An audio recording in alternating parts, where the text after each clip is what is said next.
Yuriwaka Daijin Monogatari est un texte appartenant au répertoire du Kowakamai, une très ancienne danse récitative partageant probablement les mêmes origines que le théâtre No. Or, ce récit rédigé par un anonyme au XVIe siècle présente plusieurs similitudes étonnantes avec l'Odyssée, texte alors inconnu au Japon. Yuriwaka, jeune gouverneur de Bungo, est un guerrier hors pair, seul capable de bander un gigantesque arc en fer de 3 mètres. Désigné par les dieux pour aller combattre les Mongols qui tentent d'envahir Tsukushi, l'actuel Kyushu, il laisse derrière lui son épouse bien-aimée, Kasugahime. Bien que vainqueur au bout de 3 ans de combat, il est trahi par ses vassaux Taro et Jiro, les frères Beppu, qui l'abandonnent sur une île déserte, volent ses armes et reviennent à Bungo en prétendant qu'il est mort. Taro, devenu gouverneur à sa place, demande la main de Kasugahime. Mais celle-ci, persuadée que son mari est toujours vivant, prétend qu'elle n'épousera personne d'autre tant qu'elle n'aura pas recopié 1000 fois le Sutra du Lotus. Cette trame narrative n'est pas sans évoquer l'histoire célèbre d'Ulysse et de Pénélope, rédigée par Homère au 8e siècle avant notre ère. Mais y a-t-il un véritable lien entre ces deux histoires, ou bien s'agit-il de simples coïncidences? Avant de tenter de répondre à cette question, terminons d'abord le récit de Yuriwaka Daijin et voyons s'il existe d'autres corrélations possibles. Kasugahime, protégée par le vœu qu'elle a fait au dieu Hachiman, résiste aux avances incessantes de Beppu Taro. Elle continue d'entretenir le souvenir de Yuriwaka en s'occupant notamment de ses animaux domestiques. 32 faucons et 12 chiens qu'elle veut lui présenter en pleine forme à son retour. Mais au bout de 2 ans sans nouvelles, elle décide finalement de les relâcher, la mort dans l'âme. Tous s'égaient dans la nature, sauf un, Midorimaru, le faucon préféré de Yuriwaka, qui refuse obstinément de quitter le palais de son maître. Kasuga, inquiète, lui propose d'abord quelques morceaux de viande crue, mais le rapace les dédaigne nerveusement. Ses dames de compagnie lui suggèrent alors, on ne sait pas trop pourquoi, de lui donner un onigiri. Contre toute attente, l'oiseau s'empresse soudain de prendre la boulette de riz dans son bec avant de prendre son envol et de disparaître au loin. Sur son île, notre héros a survécu tant bien que mal en se nourrissant de poissons, d'algues et de baies. Mais plusieurs années de survie en milieu hostile l'ont rendu méconnaissable. Il est d'une maigreur effrayante. Sa barbe et ses cheveux sont hirsutes, ses vêtements en lambeaux, sa peau tannée par le soleil est tellement sale qu'il y pousse des lichens et de la mousse. Jusqu'à présent, Yuriwaka s'est toujours accroché à l'idée d'un possible retour, mais il commence à perdre espoir. Imaginez donc sa surprise lorsqu'il reconnaît son faucon Midorimaru posé sur un rocher de son île. Le fidèle rapace, instinctivement conscient de la détresse dans laquelle se trouvait son maître, l'a retrouvé au large pour lui apporter son onigiri. Après avoir dévoré la boulette de riz salvatrice, Yuriwaka décide d'envoyer une preuve de vie à son épouse.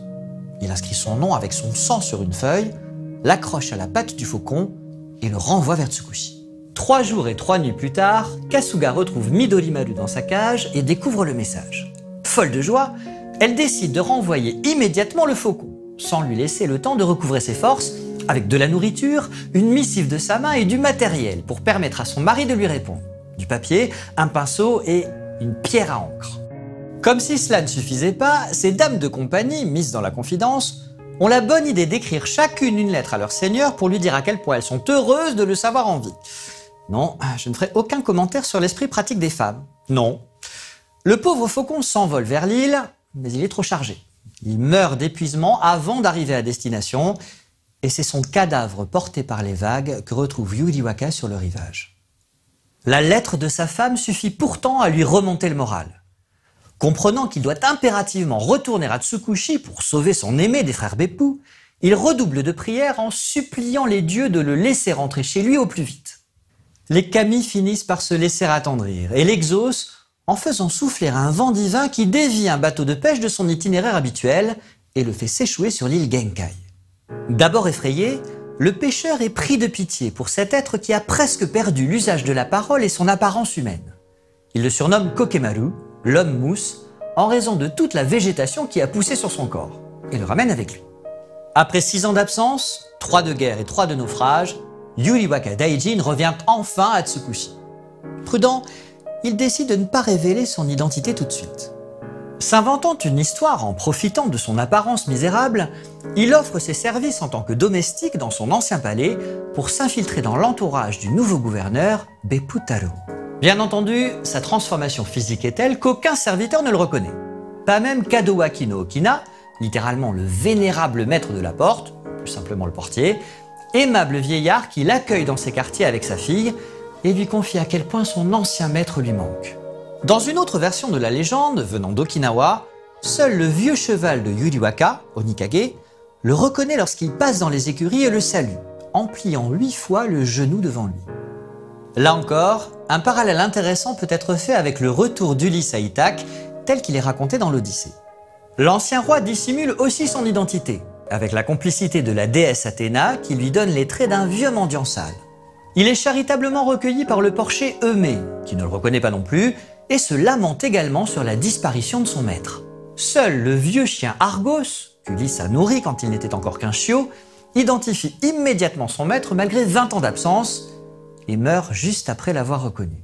Mais revenons à notre récit principal. Kasuga Hime, malgré ses efforts, voit l'étau des frères Beppu se resserrer peu à peu autour d'elle. Lassé par ses incessants refus, Taro finit par ordonner à Kadowaki no Okina de tuer la trop fidèle veuve de Yuriwaka en la noyant dans un étang pour faire croire à un suicide. Le vieux serviteur est désespéré par cet ordre. Pour tromper le gouverneur malveillant, il se résout à noyer sa propre fille, qui présente quelques ressemblances avec Kasuga. La jeune fille accepte de sacrifier sa vie pour sauver sa maîtresse en se jetant de son propre gré dans l'étang. Ne vous inquiétez pas, je ne vais pas faire ici de parallèle fumeux avec Blanche-Neige, la biche et le chasseur. Cette mort par substitution d'une servante est un motif populaire que l'on retrouve dans plusieurs pièces du répertoire Kowakamai et qui porte le nom de Migawari.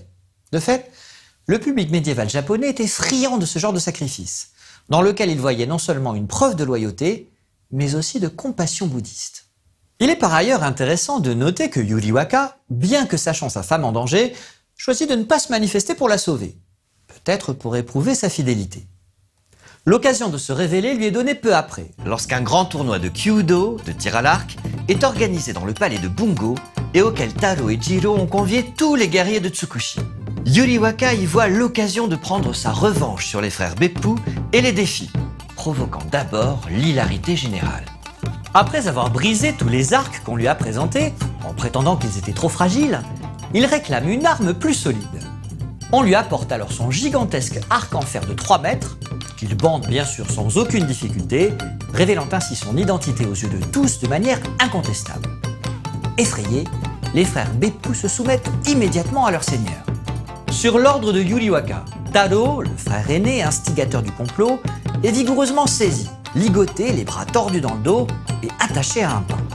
Parce qu'il le considère comme un traître malveillant et dangereux, Yuriwaka décide de lui arracher lui-même la langue à main nue et de la jeter au loin. Puis, pour ne pas lui accorder une fin trop douce, il ordonne que la tête de Taro soit lentement sciée sur une période de 7 jours et 7 nuits. Mais Yuriwaka sait aussi se montrer clément.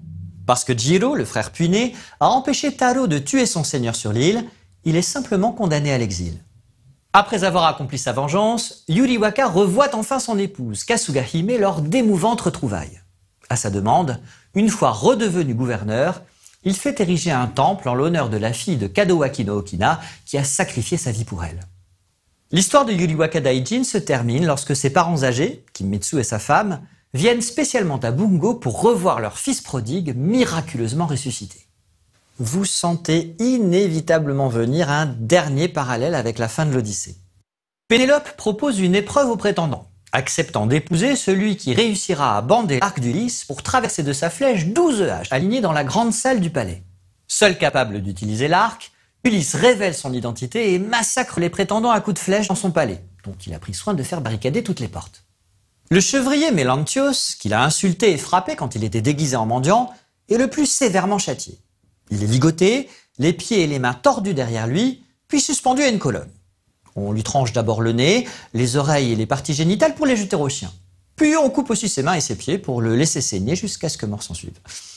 Ulysse accepte en revanche d'épargner l'Aède Phémios, obligé de chanter pour les prétendants contre son gré. Une fois vengé, le roi d'Ithaque retrouve enfin Pénélope et, détail souvent oublié, décide d'aller rejoindre son vieux père Laërte, dont il se fait reconnaître dans le dernier chant. En 1906, l'universitaire japonais Tsubouchi Shōyo fut le premier à établir une liste de correspondances entre les trames narratives d'Ulysse et de Yuriwaka, concluant que la légende de ce dernier était bel et bien une adaptation de l'Odyssée mise au goût japonais médiéval. Son analyse entraîna dans les milieux littéraires une longue querelle d'érudits et de folkloristes qui s'enflammèrent pour contredire sa thèse. La polémique n'a d'ailleurs toujours pas été tranchée depuis, et nous ne la trancherons certes pas aujourd'hui. Toutefois, si on accepte la thèse de Tsubouchi, comment expliquer que l'histoire d'Ulysse soit arrivée jusqu'au Japon à cette époque? Il est en effet totalement inconcevable qu'un Japonais ait pu lire les textes d'Homère au XVIe siècle, au moment de la rédaction du Yuriwaka Daijin Monogatari. Plusieurs hypothèses ont été avancées. L'Iliade et l'Odyssée sont les récits épiques les plus connus de l'Antiquité, et ce dès le VIe siècle avant notre ère. Sans aller jusqu'à connaître le texte par cœur, tous les Grecs et tous ceux qui parlaient grec dans le pourtour méditerranéen connaissaient l'histoire d'Ulysse et pouvaient la raconter. On peut donc très bien imaginer que la trame du récit odysséen ait pu être colportée par les Grecs jusqu'en Asie mineure ou en Inde, notamment au moment des conquêtes d'Alexandre le Grand à la fin du IVe siècle avant notre ère. L'influence culturelle hellénique fut notamment très importante dans la région du Gandhara, au nord du Pakistan actuel, où se développa en grande partie l'art dit gréco-bouddhique jusqu'au IIe siècle de notre ère. Fusion dont les fruits narratifs auraient pu être ensuite diffusés par les conteurs dans toute l'Asie à travers les routes commerciales de la soie. Les défenseurs de cette thèse font d'ailleurs remarquer que plusieurs légendes asiatiques présentent effectivement des similitudes avec l'histoire d'Ulysse et ou de Yuriwaka Daijin. Par exemple, l'épopée d'Alpamish, transmise oralement en ancien turc jusqu'en Ouzbékistan au 8e siècle. L'histoire des princes Kalyanamkara et Papankara, retrouvée en Asie centrale sur un manuscrit du 9e siècle, également rédigé en ancien turc. Certains contes populaires mongols transmis par tradition orale. Ou encore la légende tibéto-népalaise de Kar Fakye. On y retrouve en effet plusieurs motifs narratifs plus ou moins marqués. La mission confiée par les dieux dans un pays lointain, le sommeil qui entraîne la trahison, l'épouse convoitée, le changement d'apparence, la fidélité d'un animal domestique, l'épreuve de l'arc, la vengeance et le pardon. Citons pour terminer la légende du bon prince et du mauvais prince, qui raconte les tribulations du prince Zhenyu pour revoir sa promise et récupérer le trône de Bénarès après la trahison de son demi-frère Hakuyu.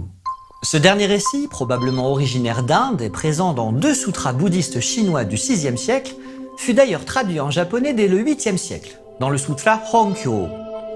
L'auteur du Yuriwaka Daijin Monogatari a donc très bien pu s'en inspirer en partie pour rédiger son texte de Kowakamai au XVIe siècle.